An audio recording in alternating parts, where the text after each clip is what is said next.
TV. Our show's what you know. We'll always watch TV. And if you think we can't, we'll watch more and you'll see. That's why the people of the web believe in Jim from Las Vegas and Jacob from Sweden. Shows What You Know, your television podcast. Jim and Jacob are back to guide you through the wasteland that is known as TV. Do you watch TV on cable? Do you watch TV on network? Do you watch TV on streaming? Who knows? You watch TV in movie theaters. Sometimes they'll take a TV show and they'll put it in a movie theater. There's so many options. We're your boys. Welcome. I'm Jim from Las Vegas. I'm Jacob from Sweden, and I can't wait to guide you all through this post-apocalyptic cultural wasteland that is modern televised entertainment. Are you watching it in a movie theater? I can't match that. That's too good, Jim. That's our new intro. Do that every time, please. Yes, we've been gone for a while. New shows have come out. We got to let you know which ones are worth checking out and which ones should go in the fucking bin. That's what we do here at Shows What You Know, showswhatyouknow.com, and so on and so forth. How are you doing, Jim? It's been a while. You've been out doing adventures and all sorts. Yeah, I'm just out doing adventures, just schmoozing with my celebrity friends like Kevin Smith and Jason Mewes. Don't mind me, just doing those things. If you're interested in that, go on my Instagram. I'm completely serious here. I saw that on the internet, picture of you with the two of them up on stage, yapping away. And I was like, no wonder he hasn't responded about whether we're recording this Monday. No wonder he's not getting back to me. He's out schmoozing. He's fucking wheeling and dealing. He's making deals. He's making things happen. Anyway, yeah, that's all over at your Instagram. Great story. We won't tell you about it, though. Please do the short version, Jim. Very quick. Well, yeah, I went to see, they do, speaking engagements. Sometimes it's Kevin Smith by himself. Sometimes it's Jason Mewes by himself. If you don't know, that's Jay and Silent Bob. They were doing a show here in Vegas together. I went out to it, and at a certain point, they did ask for a volunteer because they were doing a reading of a comic book script. And they needed someone to play Metatron from Dogma, which is the angel played by the late, great Alan Rickman. And at first I was like, I can't do that. That's terrible. I wouldn't be able to pull that off. But then a lot of people kept raising their hands, and they were very bad. So I was like, you know what? If these people can raise their hands, I can raise my hand. And what I did worked. They picked me, brought me up. It was a ton of fun. It was pretty awesome. Great moment in my life. Every man, I've always said, has a Kermit impression deep in their chest that is just itching to come out, but the patriarchy keeps it down. But apparently not, because all these other people were not doing Kermit voices, but it got you up there, which I think is dead right. Yes, yeah, I did my Kermit voice, which is... he's going to do it. Kermit the Frog here. Thank you for letting me come up and speak to Kevin Smith. Well, I'm losing it a little bit. But yeah, you know what? Some people say the new Kermit sucks shit, so why don't they just hire me to do it? I'll do it. I have opinions on that. It will not surprise you to hear. Also, this is not an official news bulletin, but beep, beep, beep, beep, beep, mini news bulletin. Just a small piece of news there for you. They are making a 50th anniversary Muppet special next year. Featuring Sabrina Carpenter, and they're going into the old theater, and some say that's going to maybe be a backdoor pilot to make another fucking Muppet show, which I really want. I say fucking only because they keep trying and they keep not doing a great job with the Muppets. I feel like Disney can absorb infinite amounts of loss and everything, but they just keep putting money into Muppets and it keeps not working out for them in terms of return. But I'm here for it. I loved Muppets Most Wanted. I love the original new Muppet movie and Muppets Most Wanted, and I want to hear more of it. So, and if they don't do that, I'm just gonna have to rely on you, Jim, and your patented Kermit impression. Because I did hear that initially I had heard Seth Rogen was like working or producing something potentially about bringing the Muppets back. And then like a week or two later, I did hear that something was a go with Sabrina Carpenter. So, I mean, that is cool, but you're right. I mean, they recently, a few years ago, they did kind of a weird, like, Office-style Muppet show, didn't they? Where it was almost like I think that might be over a decade ago at this point, but yes, it was really? Let's look it up, because it feels like one of those things that feels like 3 years ago, but then a pandemic happened. Probably pre-pandemic, you're right. Definitely. Yeah, let me see. Definitely. NBC show, because what was that one? Muppet mockumentary. Yeah, I think you're right. It was a decade ago. It was 2015. It feels like it was only a couple of years ago. Yeah, but that was the last serious attempt. Didn't they make some Muppet Baby bullshit since then or something? Well, no. They recently had Disney Plus had a. I'm pretty sure this was more recent. Was the Electric Mayhem show? Oh, you're right. I never did watch that. To be fair, did you? I did not. No. So Don't I mean, think that's the anyone thing. did. People are always like, "Oh, we need more Muppet stuff," and then they'll release something and no one watches it. Yeah, so but it's like, we're not talking about Dr. Teeth, are we? Who's Yeah, talking about that's Dr. true. Teeth? yeah, it's because this was after 45 years of rocking and rolling, the Electric Mayhem embark on an epic musical journey to finally record their first studio album. With the help of a driven young music exec, the endlessly cool, iconic Muppet rock band featuring Dr. Teeth, Sergeant Floyd Pepper, Janice, Lips, Zoot, and Animal must get their acting gear as they come face to face with the crazy contemporary music scene in their quest to finally go platinum. This was in 2023. It did have Adam F. Goldberg behind it, which I do recognize. He's the show The Goldbergs. He's the creator of that. I know he's worked on probably a bunch of other stuff, but that's kind of mainly what I know him from. They also, they did Muppets Haunted Mansion. That was a few years ago as well. That was more of a one-off where, it's the Haunted Mansion from Disney, but with the Muppets. I did watch that. It's very fun, and it's, especially this time of year, I would recommend it. That's something fun to watch.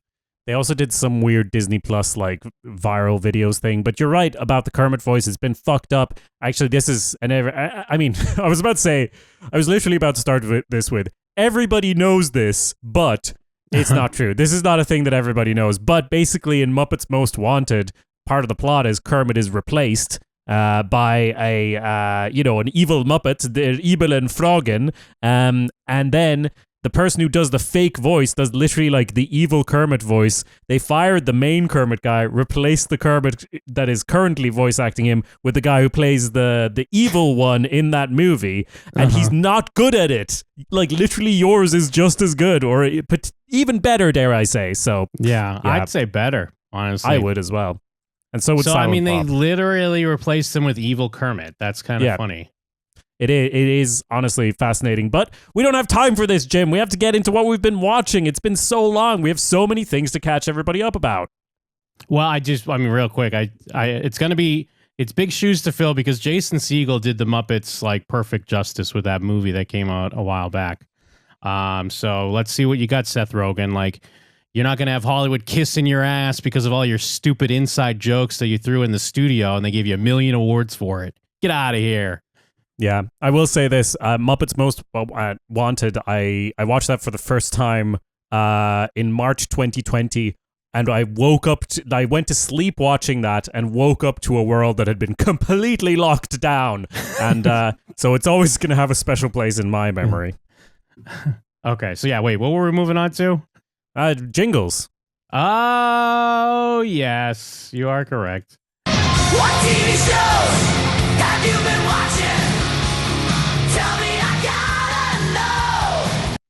Well, Jim, Yes. I'm cutting in because I have many things to talk about. The first of which is a show that we've talked about previously. It's the Jason Momoa Hawaii TV show, Chief of War, which I've watched about half of. You haven't had a chance to catch up on this yet, have you? I have not. Is this another Apple TV show? It's another Apple TV show. That's why nobody's talking about it. Learned our lesson about Apple TV shows.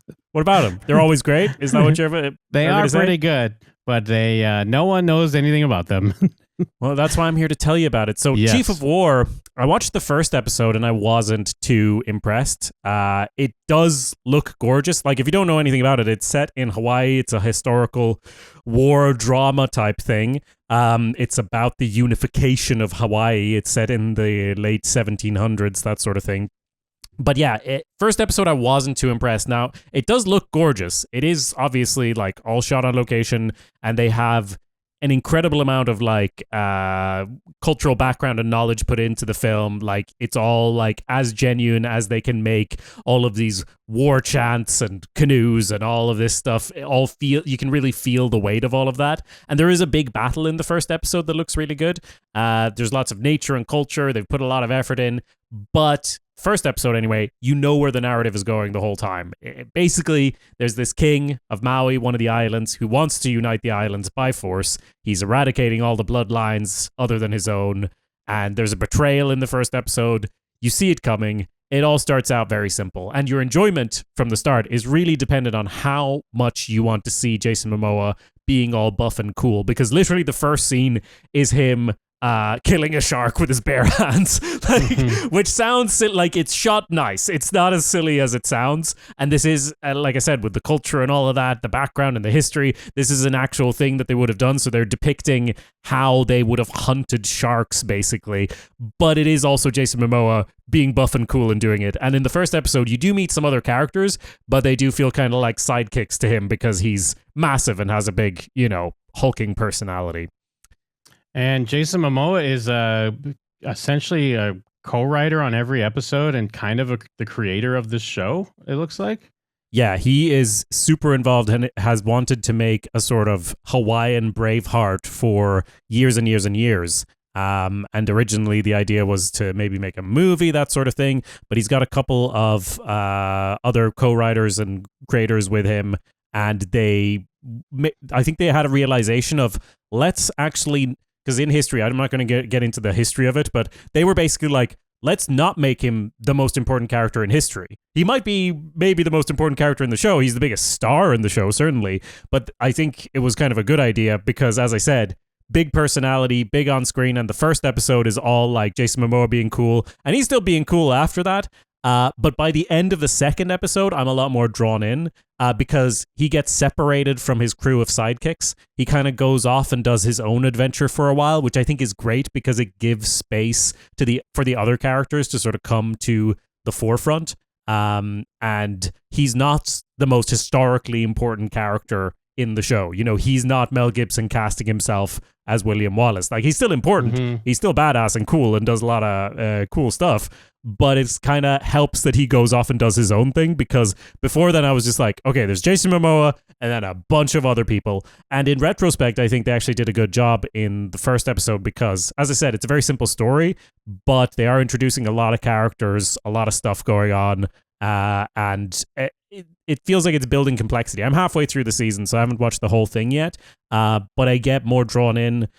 These pale skins start showing up, white people, and we see other little bits and pieces of the world, which makes it feel a bit more well-rounded, because until the pale skins show up, you could have told me this show was set in the year 1000 or 1500, and I would have believed you, because obviously these islands are so isolated, but it's actually set in the late 1700s. So yeah, it's actually pretty good. And the history I've tried to avoid looking into because I don't want spoilers, which is always stupid. Hopefully we'll be able to cover it on Real History, because if y'all don't know, do a podcast about historical movies and TV shows, and we always have problems on that show to find things that are outside of white European history, because it's hard to find big productions that people know anyway, that people know about internationally, that cover all of these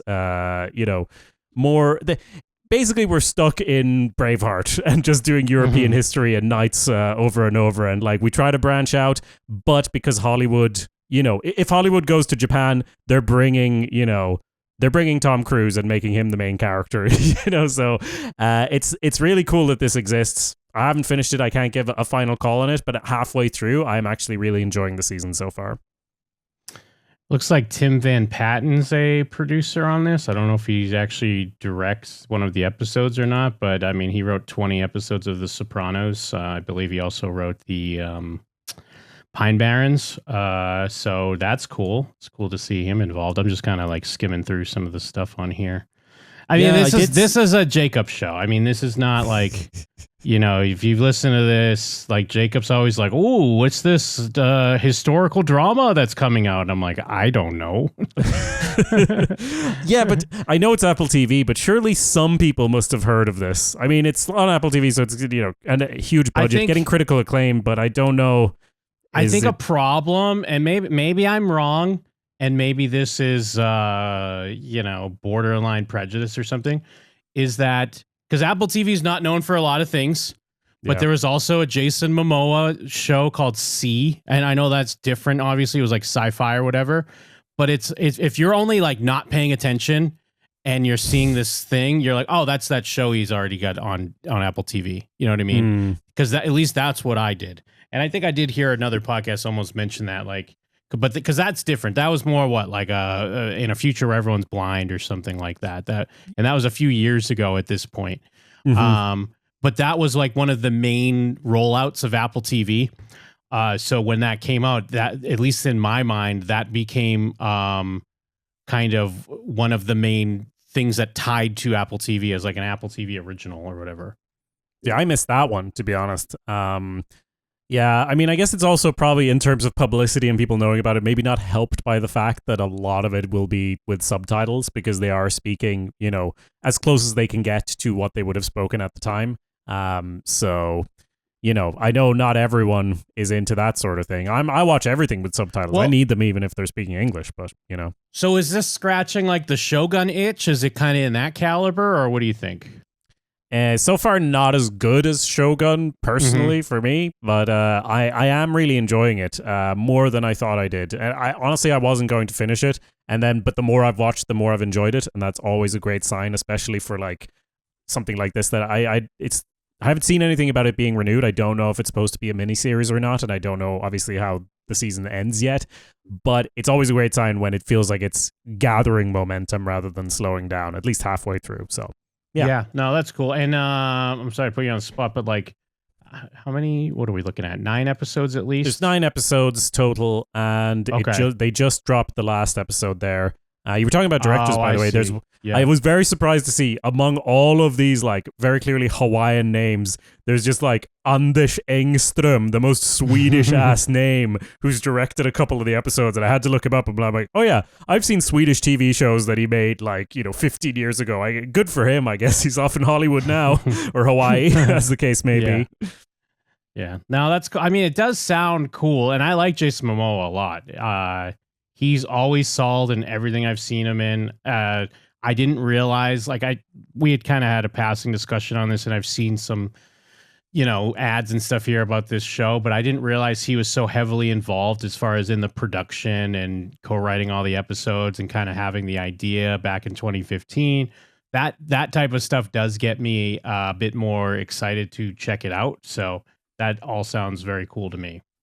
Yeah, I mean, it is definitely a passion project. You can feel that. And even the parts, like, I will say, there's a lot of parts of people looking out at the sea and cliffs, contemplating that they have to kill a bunch of other characters. So, judge that by, like, it's different people are doing it. In every episode, there's someone, like, staring out at beautiful, gorgeous nature, thinking about, oh, I'm going to have to murder the shit out of my brother and dozens of other people, aren't I? Like, there's a lot of that type of stuff.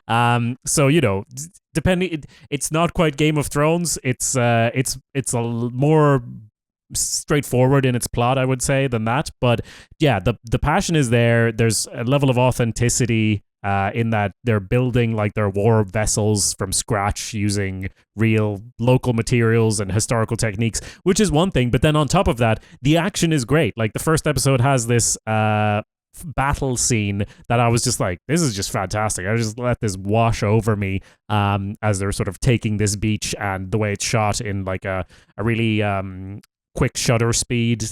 Parts of it feels really jittery, but you can still follow it. It's well put together stuff. So yeah, Chief of War on Apple TV. Check it out. Let me know what you think. Hell yeah. What TV shows have you been watching? Tell me, I gotta know. Well, from a Jacob show to a Jim show, I've been watching Australian Survivor versus the World. Which is basically like Chief of War, if you think about it. They're on an island. Yeah. Now, I had to watch this by other means because Australian Survivor does not air here in the States. But the whole concept, because I've actually been watching, I've dabbled in Australian Survivor here and there because in the Survivor community, we were at the point where, when something becomes big and it has its loyal fan base, and something's been around a long time when the loyal fan base doesn't like the thing anymore. Oh yeah, like Jim and them. Yes, yeah. So people, so if people don't like Survivor, the Americans don't like Survivor anymore, but they're always like Australian Survivor is great. It's like good old fashioned classic Survivor. So they haven't gone too far down the Survivor rabbit hole yet down there. Exactly. Down under. Well, because nowadays, especially with U.S. Survivor, they used to do 39 days. Now they do 26. Ever since the pandemic, they do 26 days. They do 3 tribes instead of 2 tribes. It's like a faster game. There's more like little advantages and stuff you could find. So it doesn't quite play off the same. Now, the Australian Survivor, they do like 50 days. So they're out there for a long time. The episodes are longer. They do like multiple episodes a week a lot of times because, again, they're out there for so long and they have more people. So you get to that's the thing that like you were losing a bit in U.S. Survivors. Everything's so fast paced, you barely get to know the cast because it's like bang, bang, bang. Now this is a little different because I watched some of Australian Survivors. So I'm familiar with some of their like main, like more famous players. And actually one of them, the Golden God, David, he came over here and did Deal or No Deal Island, which is another, gym show. So they're on an island, but with briefcases this time. Yeah, totally. So I'm familiar with some of them because the whole conceit is that you got some of the all-stars from Australian Survivor, then you got people that are from just worldwide Survivor, and then you got some of the famous people from the U.S. Survivor. And they're all battling it out to see who is the greatest of all time. But the flip side is this is only 16 days, so it's even shorter, which is kind of a bum out. How many? 16?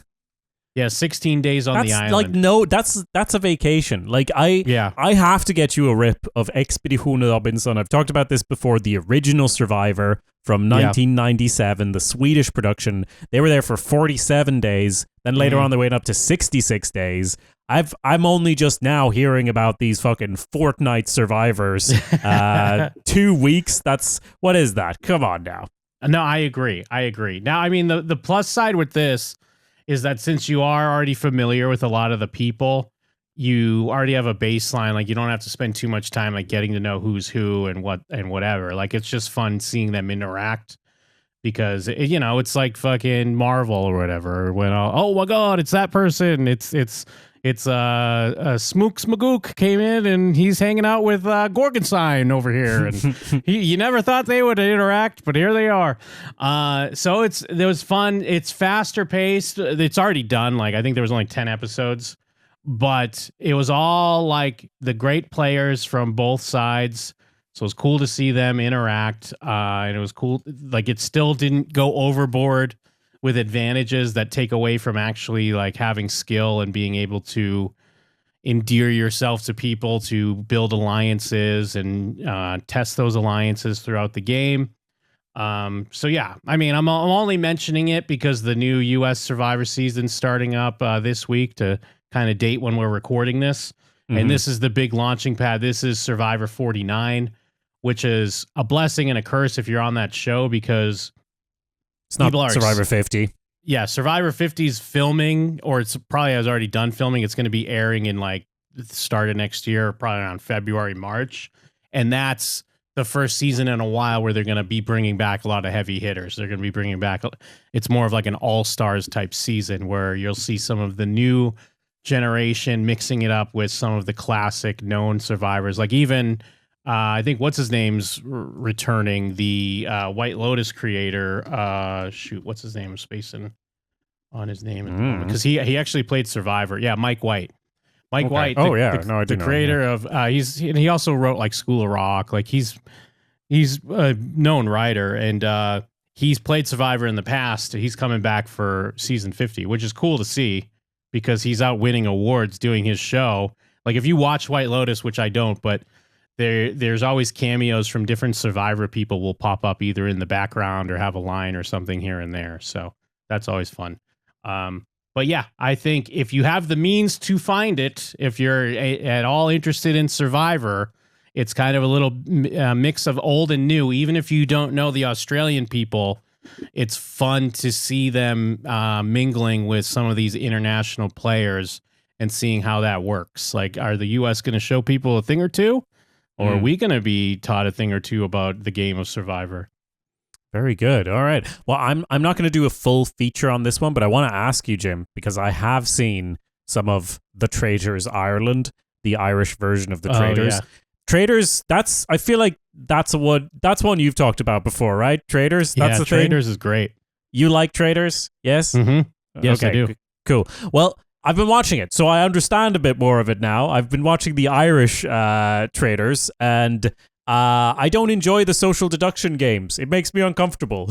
What do they do, for example? I just want to see how in line it is with ours. It's definitely adapted a bit because they're at this castle, because we do have shitloads of castles just lying around the place. So there's a castle. They go there in the morning or whatever. You see who's still alive, and then you do a challenge. And all of the challenges have been sort of somewhat culturally related to Ireland. It's like the Irish language, or you do an Irish funeral, or these types of things. And then obviously you try to vote out a traitor. And then at the end of the day, the traitors meet up and decide. I'd say it's exactly the same. I was just looking at it. It's like a Dutch format, I guess, originally. But Traitors is relatively new, right? That hasn't existed for years and years and years. Yeah, I think it's relatively new. Yeah, I know the US version came after. I mean, I think it was already big in the UK, and maybe they copied it from somewhere else. I don't know the specific origin, but yeah, we've had here in the States, I think we've done 3 seasons total. Okay. Yeah, that sounds about right. Well, that's basically it. It is interesting how it feels very Irish. I would watch maybe a little bit of some other show just to get a sense of what the difference is. But none of these people are famous people on it, right? And this is season 1, and Ireland doesn't have that many homegrown reality TV shows. Like, a lot of it will be British stuff that's just on TV here, you know? Obviously, there are some, but I feel like this is... People are talking about it a lot, as far as what I hear anyway, and people are enjoying it. So I'd say this might be the start of, we'll have the Traitors Ireland 50 in 49 years, I guess. Well, I mean, one of the draws here for sure is that we do have, it is people from other shows for the most part. Like, it's people that are fairly known. It's not like with Survivor. Yeah, a lot of times it is, they're just bringing in random people. The new season, I think they already did announce the cast over here. They're kind of going a little shitty. Pulling just like, I mean, I guess last season they had like Zac Efron's brother, although he ended up being a really fun person to watch. But like on paper, you're like, oh, we're getting a celebrity's brother. Like, that's what we're doing now. But yeah, I think it's a lot of fun. I mean, I assume they lean into the whole campiness of it, because I mean that's what we do here. It's like actually, where's Alan Cummings from? Or Alan Cumming, I should say. I don't know. Is he coming? Where's he going? He's Scottish. Yeah, he's Scottish. Yeah, okay, he is Scottish. Because he comes in, he's wearing crazy outfits all the time. He's really laying it on thick on can you find the traitors? And they're always wearing like cool like Clue type gowns and shit, like because they're playing essentially a live version of Clue, so everyone's always dressed to the nines, and you're walking around a castle. It's very fun. Yeah, they don't do all of. I think everyone's just dressed nice, I think, or normal, I guess. But I will say, best part of the show, Siobhan McSweeney, who is the host. She, for those who have seen Derry Girls, she's she's Sister Michael, the nun in Derry Girls. Great deadpan comedic actor, and she does a great job of presenting it as well. That's what I was going to ask, because it's important that the host is kind of given something, like really like kind of helping to like level up the whole vibe and put like everything, turn everything up to 10 almost. She's definitely carrying a lot of it now. So it's not ever probably going to be my favorite type of thing, because when people are just bickering and accusing each other, I know that I have a hard time with that for whatever reason. Maybe because I know I would be so bad at this game. But it is nice to be behind the scenes and be like, haha, I know what you don't, which is the whole appeal, right? So, it's kind of half of it. I'm like, I feel like the dad who's like walked in, because my partner Una watches it. I feel like the dad who's walked in, and I'm just like, what is this nonsense? And then I'm sitting down, and then I'm watching it for hours and hours and hours. That's kind of the stage I'm at. You're a D&D guy. Do you play any of those other games like Werewolf or Mafia or do you No, do I'm a board very game sore. type stuff? Sometimes, but I'm a very sore loser. That's part of why I like D&D because you Okay. can the only way to lose is by dying, or the only way to lose is to not have a good time. Which, yeah, I think I've traced this trauma back to my brother whenever we used to play like Mario Kart, or we actually played. We didn't have Mario Kart. We didn't have Mario Kart money. We had like Crash Bandicoot Racing, the demo, so it was just the same level over and over. And when I won. When I lost, my brother would make fun of me, and when I won, my brother would kick me. So I feel like I'm not great at games where you win and lose, and I blame it all on him, which seems healthy. I'm not sure if you've seen enough to see if they do things like this, but sometimes they'll give the traders like a mission to do in public where it'd be like, get someone to drink this drink or whatever. And that like it was marks like them give for, someone a hug was the thing, and they have to find the book inconspicuously. I was like, Okay. I was at All the right. edge of my seat. I'd say it's exactly the same format, but it is very flavored by the fact that all the people are Irish, and just the way every Irish person is a good talker or loves to talk anyway, whether they're good at it or not, really informs it, and all the Irish cultural stuff as well. I've talked about this for too long. I totally hijacked your Survivor section, so sorry about that. No, I didn't have much else to add. It ties in with Survivor, so I was just letting people know if you find a way to watch it, if you're not in Australia, you should. It's well worth a watch. I thought it was very good. Very good. And Irish Traitors, it is running concurrently with our recording, and the finale is tomorrow, so check it out. Ooh, all right. What TV shows have you been watching? Tell me, I gotta know. All right, who's Jacob? going? Am I going? I'm going. Yeah, it's you. All right, so we watched the trailer for The Paper, the Office spin-off, and would you remind the listeners what our take was? What was your takeaway from the trailer, Jim? It was like we were surprisingly endeared by it because, I mean, again, on paper, like, oh, this faux... yeah, you see what I did? Yeah, I did. This, like, faux reboot / continuation of The Office just sounded like, bullshit, as you would expect. But then, we watched the trailer. It's like, it wasn't necessarily like funny or anything like that. It wasn't like, oh, this looks like so funny. It just kind of like, oh, all right. Maybe they're going for something a little bit different than you'd expect. So what did you take away with when you watched it? Well, that is kind of my takeaway. If I hadn't seen the trailer and we hadn't had that discussion, I would say I'm shocked at how decent it is. It's not fantastic, and it's not terrible. I do laugh every episode, which is pretty good.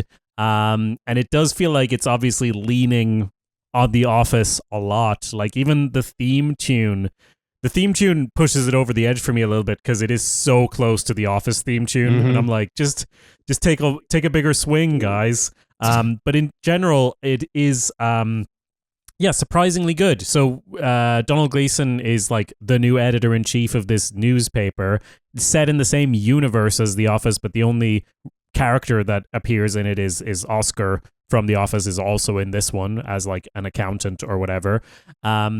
Ned's character is a bit undefined to me. He's an idealist, but he's incompetent, I guess. Like, it's not as straightforward as Steve Carell and just being a horrible, horrible boss. They literally have a character that feels like it's exactly the same. Like, it is the David Brent or Steve Carell that's just off. To make sure we have a character like that, let's have like his boss within the corporation is also there, and he's being like full on The Office boss. But Ned is kind of like he's excited about journalism, but I guess he's not good at it. But then sometimes he's good at it. It's just a little undefined, and he is surrounded by all these wacky characters. So I do think genuinely he would have worked better as just a straight man, or keep him goofy but make him like really good at being a reporter underneath it all, just like Steve Carell's character is an actually good salesman in that.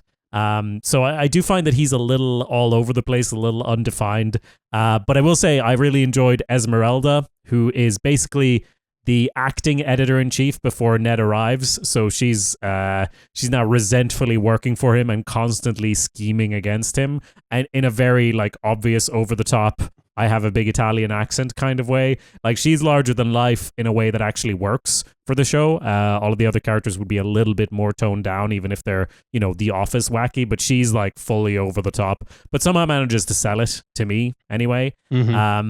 So I read the sort of Rotten Tomatoes consensus, which was basically saying the paper still has edits to be made, but gets off to a promising start, establishing amusing dynamics and genuine conviction for journalism that make for a potentially worthy successor to The Office. And that potentially, I think, is about right, because it has been renewed for a second season. There's 10 episodes only in this one. My kind read is that, if you look at the first season of the US version of The Office, it was basically the UK Office with American accents. It wasn't until season 2 that they found their footing and started diverging and doing their own thing.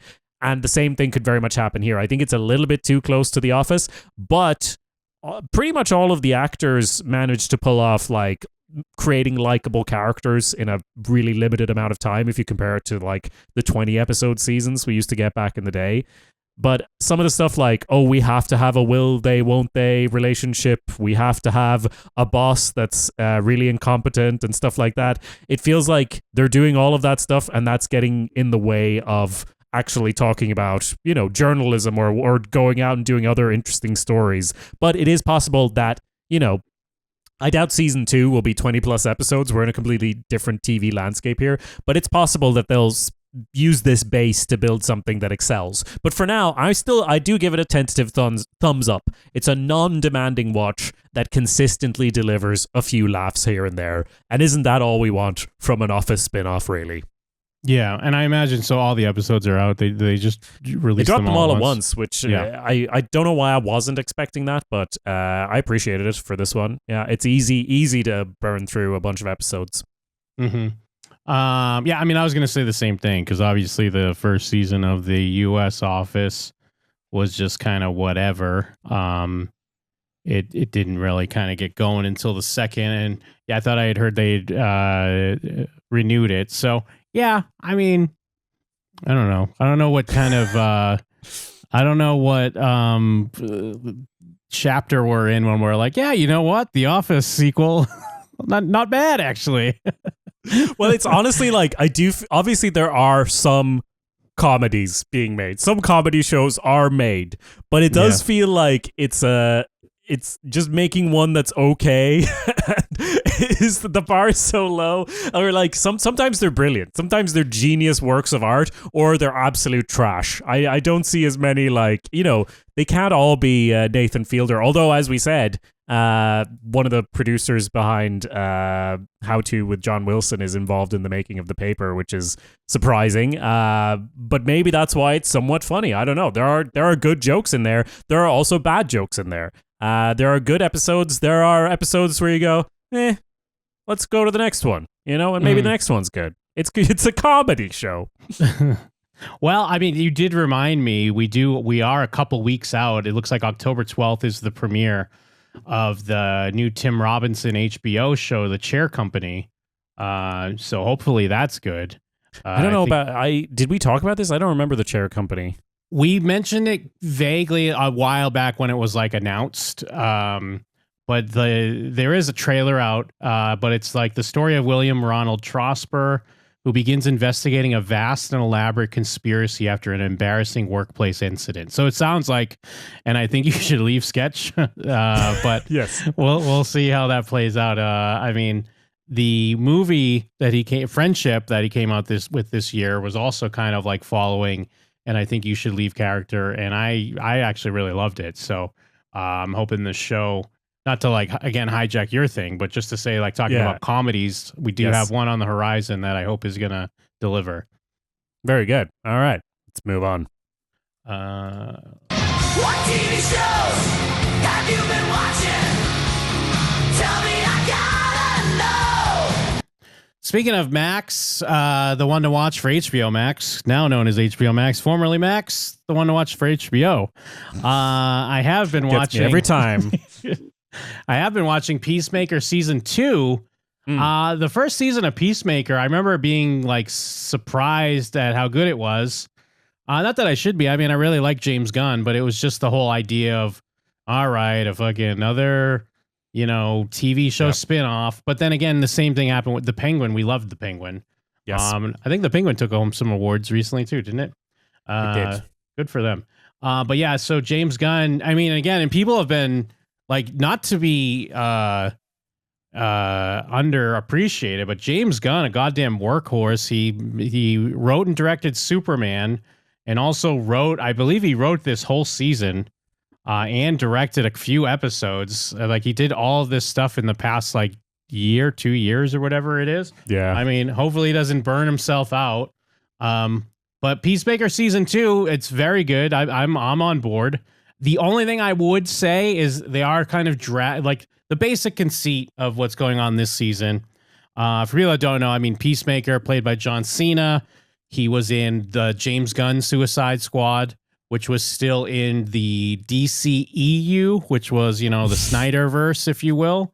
Which is technically not canon for the new Superman universe that James Gunn is also making, creating a new one. Okay.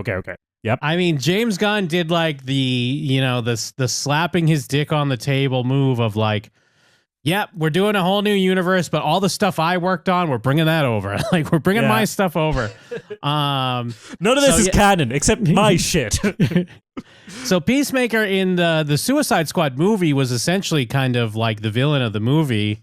And it was weird then when they gave him a TV show, but it was, it was a great exploration of kind of retconning that character a little bit and adding some more sympathy to the character, putting you in his mindset and seeing that he's going on a journey of trying to be a better person. Because, I mean, spoiler alert for the Suicide Squad, he kills Rick Flag, who's like the head of the Suicide Squad. He kills him in that film. And then the first season, he's kind of reckoning with that, and we learn about his family. He has like this racist, kind of KKK dad who is abusive. There's a whole thing where like he killed his own brother when he was a kid because of it. And then season 2, I mean, then we see in Superman, John Cena has a cameo as Peacemaker. Mm-hmm. So, and the trailers for season 2 are all about, there was a thing in the first season where in John Cena's father's home, there's a door to kind of like a pocket dimension where he kept a lot of his stuff, like his helmets and some other, different weapons, shit like that. So they expand on that in this, and that it's not just his door. There are other doors within there to other alternate universes. So a lot of people thought maybe that was how they were going to bring Peacemaker over to the DCU, but they start off immediately letting you know, because at the end of the first season, he runs into Jason Momoa, Aquaman, and like you see Jason Momoa as Aquaman. You do see Superman and stuff and Batman, but they're in shadow, luckily enough, because they're not going to get Henry Cavill and again Ben Affleck. And in the previously on for season 2, they redo that scene, but it's just characters from Superman now. Like it's like Guy Gardner and Hawk Girl, like they've replaced those moments. So it's a quick retcon, like we're in it. He's in the universe. And so the whole thing that's been going on is how Peacemaker is, dealing with the idea of like, he has this new friends, the 11th Street Gang, I believe they got something like that. They call themselves. Like, he has this core group, which is, I love a show that has a core group. If I can buy into the relationships where I'm like, these people are best friends and they'll die for each other, I love that shit. And they handle that really well with building that bond over season 1. But now things are a bit more scattered. This classic season 2 shit. You got to like scatter the group a bit. And, Peacemaker's dealing with the idea of like, everything sucks. The girl I like doesn't like me. My dad's dead, but like my dad sucked anyways. My brother's dead because I killed him. I don't have nothing. He's trying to get into the Justice Gang, which is from Superman. He can't get into that. And he does discover this other dimension where it seems like everything's great. His dad's alive, but his dad loves him. His brother's alive, who's played by the Pam's original fiance from The Office. Oh, wow. Okay. Which could be weird. Go ahead. just quite the universe overlap there. That's the crossover we need to see with the paper. People are trying to bring layers to that because James Gunn actually was with what was her name? Who played Pam? I'm spacing on her name, and she has the podcast now. The Office lady? Yes. Yeah, from The Office Ladies. Anyways, he was with her. He had a long-term relationship. Jenna Fisher. He had a long-term relationship with her a long time. And like, ooh, is he cucking himself out? Like, gosh, settle down. Settle down indeed. But anyways, yeah, so he discovers this, seemingly perfect dimension. He does I feel like there's going to be some sort of drawback about this dimension, Jim. Yeah, he does run into himself there, and they get into a fight. He accidentally kills that version of himself. But we're still purpose. The thing that they're dragging out though is because you're right. I just watched episode 5. That's the latest episode as of this recording. We still haven't had the other shoe drop on what's going on with that dimension. Right. Now, there are some theories, though, because weirdly enough, and people have pointed this out online, all the extras and everyone in this other dimension are white. Like, we haven't seen any... We haven't seen... And I don't know... But apparently DC does have what's called like Earth X or something like that, which is a weird... like Hitler Youth version of the DC. Like they even have like a Hitler Superman. They have all this crazy shit. Right. But I think so. I don't know if this is just a wild theory or if this is a real theory that's going to really come to fruition. Because maybe when Peacemaker's friends try to come over to get him, I mean, he's got a diverse group of friends. Are they going to be turning on? Is he going to realize like, oh, I like that my family and stuff's here and the girl that I love loves me, but this is a racist Hitler Youth Earth that I'm living on. And is that then saying like, hey, everything's great over here, huh? That's the only reason why I'd be like, they can't do this, because are they saying everything's great?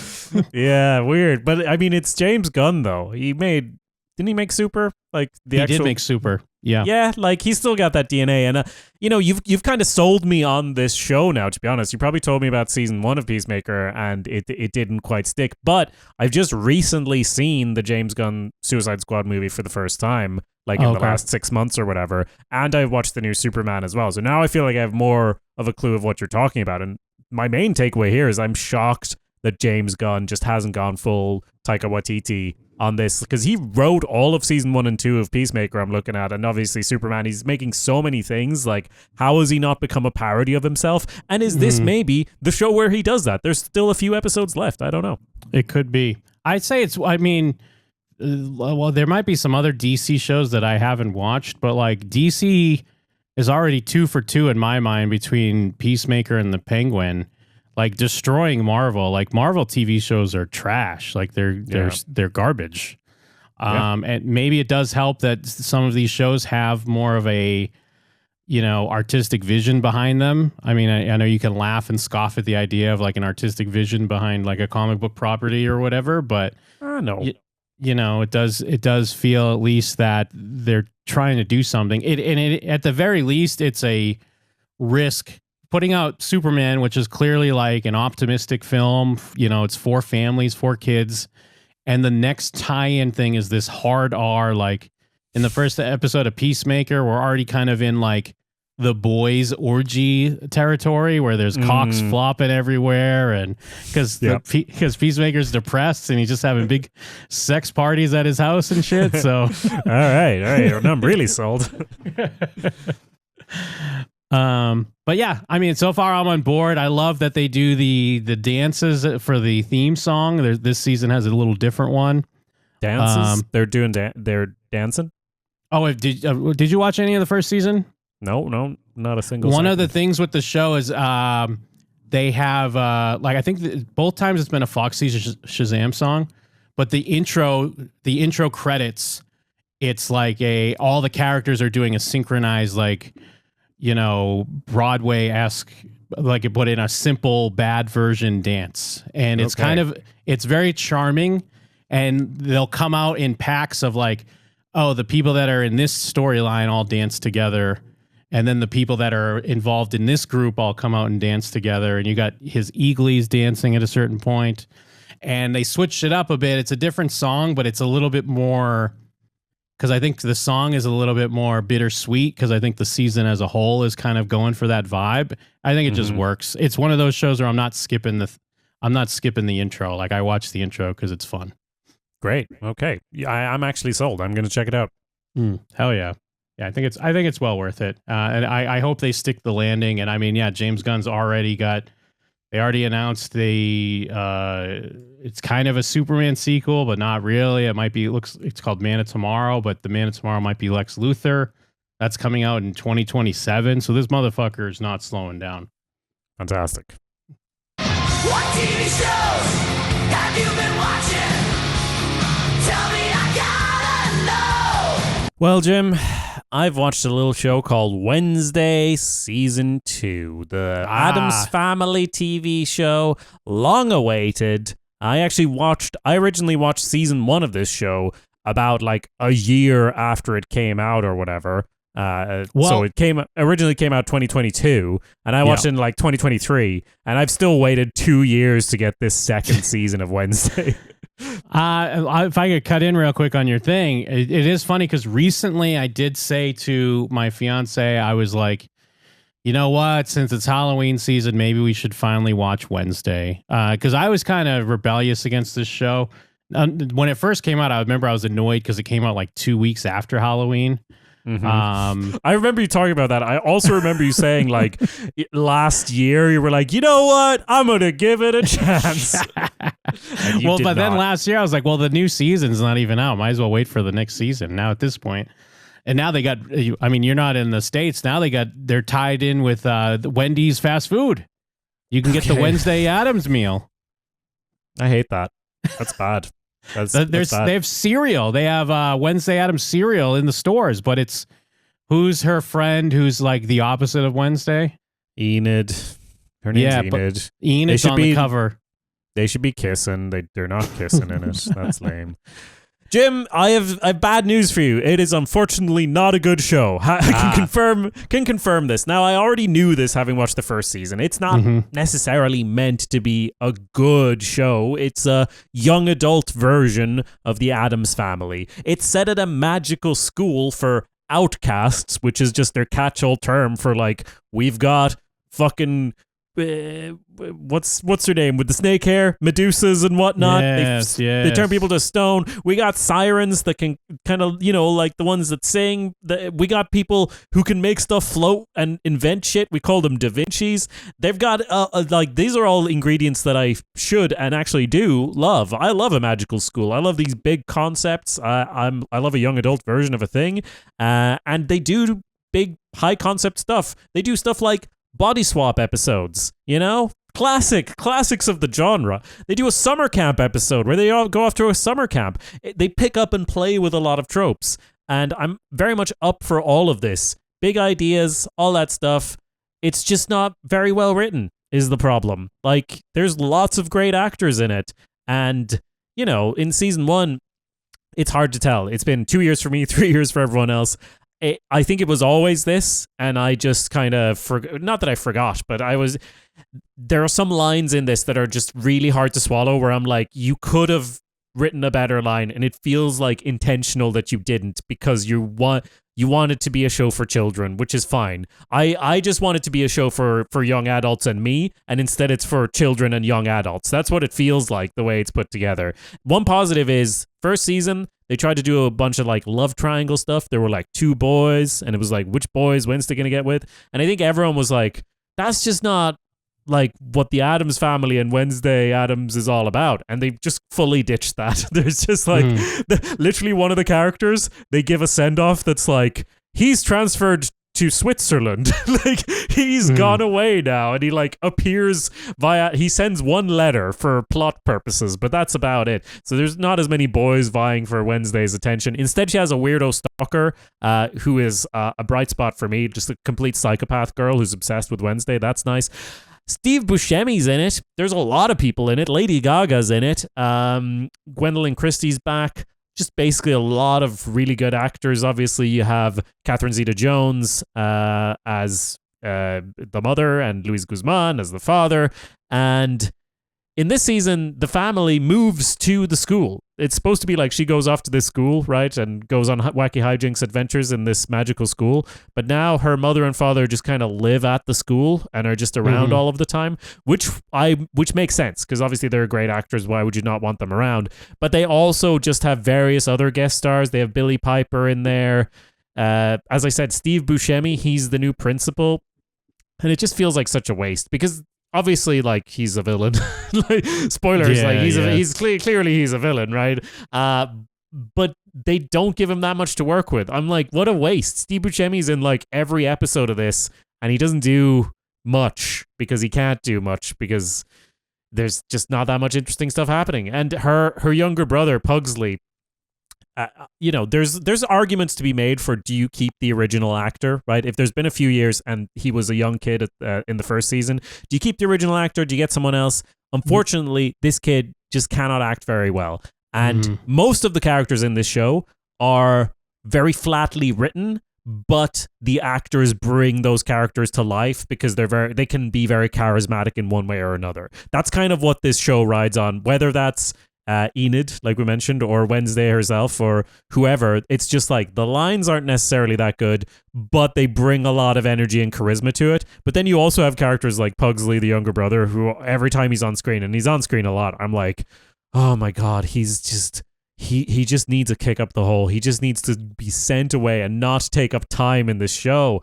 But yeah, they dropped this season in 2 parts. I've watched every episode, and it is what it is. It's not for me, and I'm sorry for complaining about it if you loved it. But maybe you'd enjoy it. I don't know. She does a cool dance in the first one. Well, yeah, I mean, one of the reasons I think I remember why I didn't watch it too, I mean, there's a few things. The Halloween thing was part of it. I had also felt like I'd already sunk time into watching the Sabrina, the Teenage Witch show, and it just felt like it was doing that again, and that show was not very good. Yeah. And I only watched that show to be like, because they obviously know, like, oh, there are people out there that want to get their Buffy fix or whatever, and these shows are always pale in comparison, like, because it ends up being a copy of a copy of a copy of a sketch of a copy of something, Yes. a badly drawn sketch of something. So yeah. So what you're saying, I mean, maybe that's a good thing. I mean, I know looking at it, it is the creators, Alfred Goh and Miles Millar. I do recognize those names. They were Smallville people, I remember. And Smallville was always one of those shows like I watched when I was younger. Just because, like, oh, it's Superman. Every now and then, maybe you'll get a morsel of something cool, but it was never like, I never thought it was a great show. It had some moments. I do remember there was one finale that was really well done. But yeah, it was more they just were just leaning into, the thing. It was, and back then, I know it's weird to say now, but back then you weren't getting a lot of these comic book fixes or anything. So it was cool to see small little references to characters and shit. I mean, it looked like looking at their, like, what these guys wrote Lethal Weapon 4, which I'm pretty sure is known as like one of the worst ones. Yeah, like there's not a pedigree there. But yeah, it just sucks because that's what I was gonna ask next is if you're doing these things that are so, already well-trodden territory, a magical school, and playing off of the existing lore and mythology and shit, you got to be fucking good, though. Like, you got to make it your own. Yeah. And it doesn't sound like that's what they're doing. And, I mean, the other thing, too, and this maybe is a nitpick, and I might not even be correct on this, but at least growing up with the Addams Family movies, the cool thing about the Addams Family was they were weird in a normal world. What's the point of watching them being weird in a weird world? What's cool about that? Doesn't sound cool at all. Yeah, I get that, but I think comparing it to those movies, the problem is more that those movies are comedies at the end of the day. And this just doesn't, this feels like it takes itself so seriously. They're eating bugs, and that's just the day-to-day, like, they're just weirdos, and they eat bugs. And I'm like, yeah, okay, but there's no joke here. There's nothing funny about this. Now, Thing is funny. The hand running around, he's great. Best character in it. And it's frustrating because it's almost there. Like I said, it veers towards Riverdale. It's not as bad as Riverdale. It's not that bad. There are highs in it. There are good moments. There's Tim Burton stink all over it for better and worse. Like he directs a bunch of them and stuff.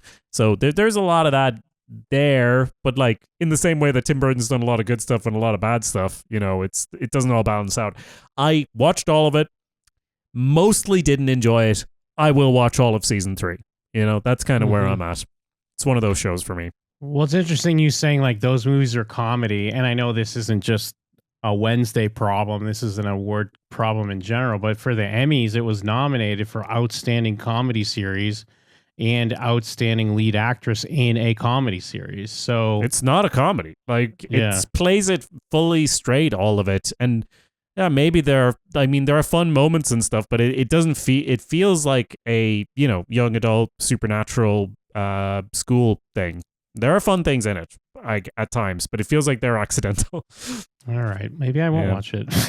Yeah, that's my anti-recommendation. Now give it a go. Like if it's Halloween, you could watch it probably. In the first season, maybe it's better, but it's very young adult. And you know what? I'm gonna stop complaining because maybe some people really like Wednesday, but I also know a lot of the fans of the original. Well, not original. Like a lot of fans of the movies or the original TV show or whatever are not into this show, which makes a lot of sense to me. So, yeah.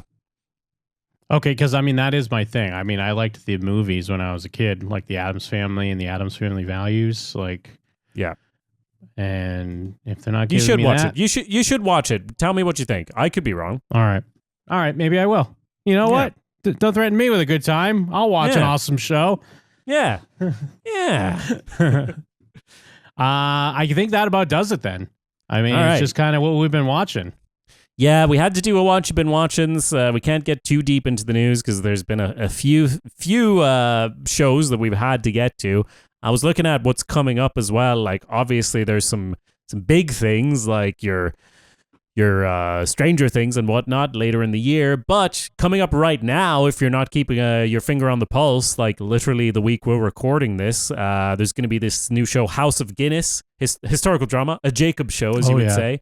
About not the creators, the family that profited massively from the creation of the drink Guinness, and it's set in Ireland, and obviously I'm gonna watch it. And also English Teacher season 2. I really enjoyed English Teacher season 1, and season 2 is coming out this week as well. You were looking at this show, The Lowdown, as well, right, Jim? Yes, The Lowdown with Ethan Hawke. It looks like my type of show. Keith David's in it as well. I love Keith David. Survivor spinoff, is it? It also ties into Survivor. But yeah, it looks like it's coming to FX. It's this week as of this recording. And it's given me, at least from the trailer, who knows when I finally watch it, it's given me kind of Lebowski vibes of, you know, kind of a lovable loser that wanders into crazy stuff happening. But it looks like he's more of a citizen journalist that gets kind of caught up in, you know, crazy hijinks. So let's hope for the best. FX/Hulu, whatever you want to call it. They're usually pretty good with giving us some good stuff. So let's hope this is one of them. Yeah, surprisingly good, really. Well, I guess it's not surprising anymore, but I just don't think of FX as like super high quality TV shows. But I mean, Shogun was FX, right? Yep. Yes, it was. A lot of stuff they've been making, as far as I recall. But anyway, more on that in future episodes. Anything else we want to tell people? I guess go to showswhatyouknow.com. Let us know what you've been watching recently. YouTube.com/showswhatyouKnow, where we're putting up clips and full episodes. Let us know what we should watch and what we've been missing out on. And that's pretty much it, Jim. Yeah, absolutely. Thanks, everybody. Yeah, shows what you knew. I'm trying something out here. We need something to say at the end, is all I'm saying.